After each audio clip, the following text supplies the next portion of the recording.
many platinum albums. This is in LA. This is like $1,500 a day. Then if you rent outboard gear, you're up to like $2,000, $2,500. That's what it used to cost back in the day. And I remember the producer, Tom Worman, who did Every Rose Has Its Thorn, all these, he produced Ted Nugent. He signed Boston when he was an A&R guy. This guy had more platinum records. He did Poison, he did Motley Crue, he did Dokken, he did Twisted Sister, We're Not Gonna Take It. And I meet Tom Worman for the first time as we're doing demos for our record, because he was our producer. And the first thing he told me on a song was, "You're playing it wrong!" And I'm like, I flipped out. He didn't say anything. I'm in the studio playing this song called Wake Up the Neighborhood, and I'm playing this riff. And he says I'm playing it wrong. This guy is like the biggest producer of the 80s, besides Mutt Lange from Def Leppard, who produced Shania Twain and was married to her. And I flipped out. But you know what I did? I went in the bathroom of the record plant, and I'm flipping out. I'm like, and who's in the bathroom? Rod Stewart. Okay, I'm like, great. And then I looked in the mirror, and I said, if this guy that I'm looking at can't handle it, I'm not worthy. And in the bathroom stalls, they had like a chalkboard. So here's Rod Stewart drawing all these really crazy, funny, perverted drawings. And I'm thinking, hello, mate. And I'm talking to him for a second. But I walked back in and I said, Tom, I told this platinum producer in a real nice way. I said, Tom, this is in the Phrygian mode. I said, I'm using B to C. I said, I'm going to A. I said, if you listen to this riff, I'm playing it correctly. It's correct. And I said it really nice, but I said, you know what? I don't care if he sold millions of albums. It's like, he was wrong.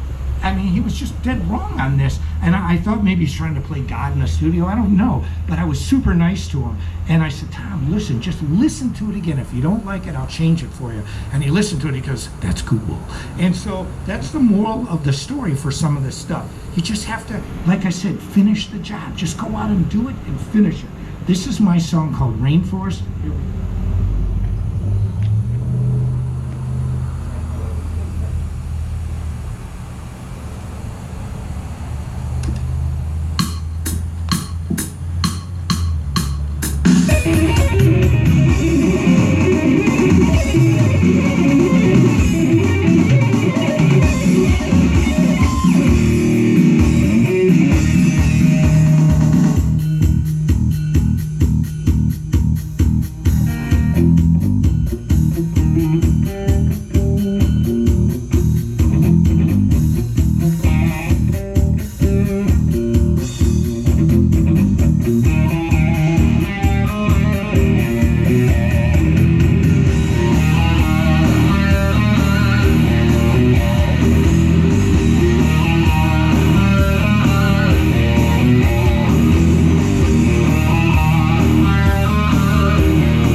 you. That's fun to play that song. I love it. One of the things that I love about music is especially, one of the reasons dance music, it's always been popular. Even in Bach's day, they had the suite, the saraband, the allemande, the jig. So you had specific dances, kind of like the river dance kind of thing, where each song had a specific tempo, and then you danced to it. So it wasn't surprising to me when the disco era came out, because the reason disco became so big is because for the first time in our lives, we had a drum machine doing a computerized beat. They call it quantized. So when you hear something like, I don't care who you are. I used to go into clubs, Mr. Metal, tattoos, jet black hair. This sucks. I hate this. I hate it. It sucks. You cannot help it. It's like we were doom, doom, boom, doom, doom, boom. When you have a beat that's steady like this, doom, do do do do do do do do do do. When you hear that, a human can't help themselves. If you're around it long enough, I don't care what style of music you like, if you hate it profusely, you're gonna be like, it sucks. I hate this. I hate this. I like it. I hate it. I like it. You cannot help yourself. So we shouldn't be surprised. But one of the reasons music is math. You can actually, it's called MIDI. It's musical instrument digital interface. But what MIDI really is, it's a way to evoke feeling with numbers. You have 0 to 127. That's volume. So if I go like this, then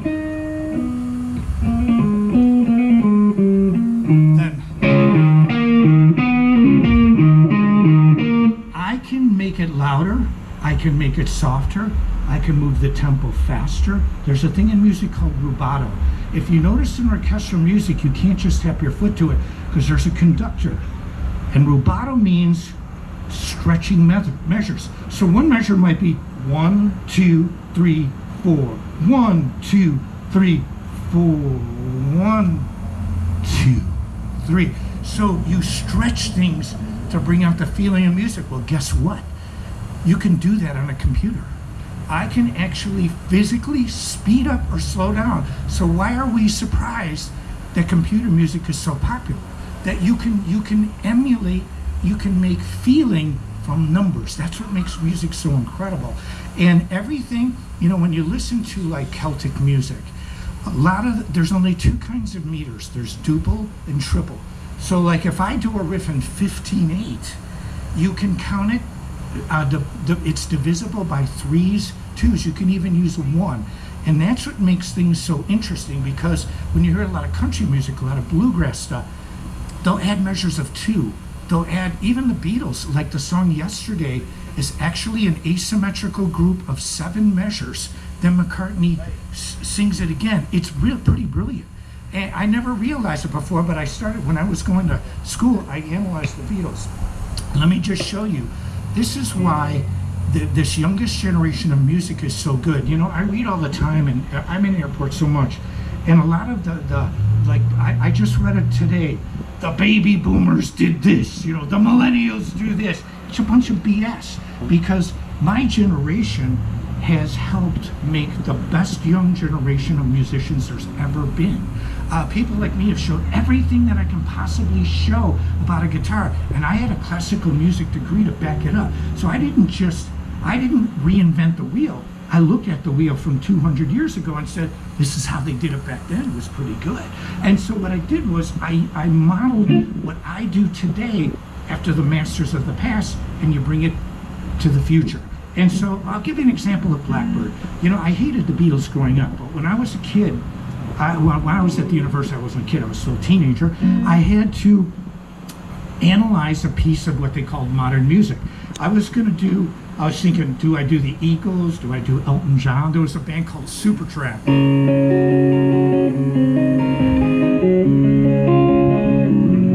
It's called Even in the Quietest Moments. That's actually a TV commercial right now. But here's what I picked. I picked a song called Blackbird. Now, it's one of McCartney's most famous songs, but let me tell you the theory behind this. Check this out. Cool. But check this one.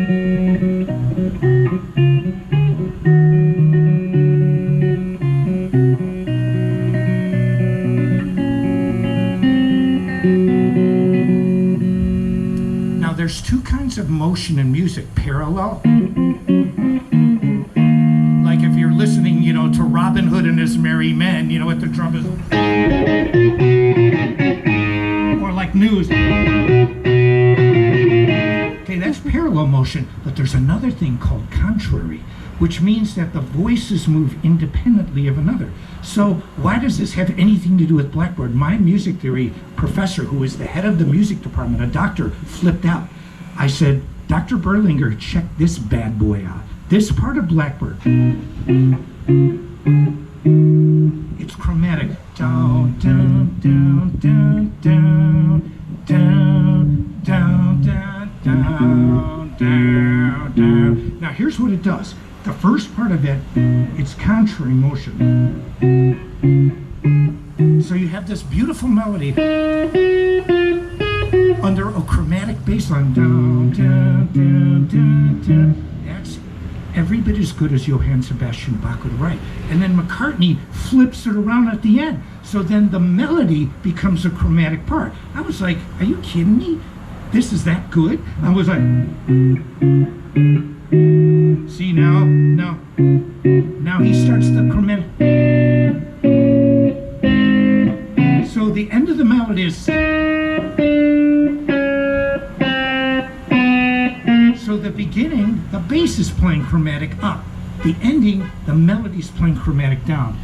It's every bit as, it's genius. And I said to myself, my dad never believed the Beatles wrote anything. He goes, they're not smart enough. Because they had to be that producer, man. But what I learned in school is this, like if you study Mozart and all these people, they were kind of nutcases. Their personalities had nothing to do with their genius.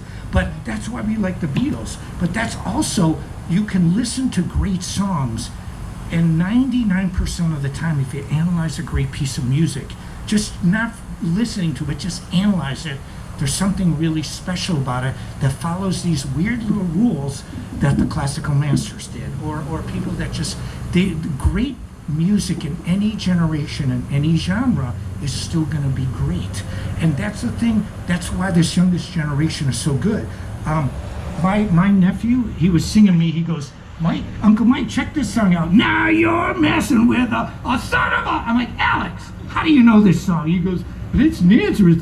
I go, I know this. That was 30 years before you were born. He goes, what's in the video game, Uncle Mike? And I go, which one? It's like, well, I think it's like killing zombies off the head of a pin. Oh, great, thank you very much. And so, but the moral of the story is, like, this music will live. So we shouldn't be surprised that the Beatles are number one, or that even Hotel California is still one of the great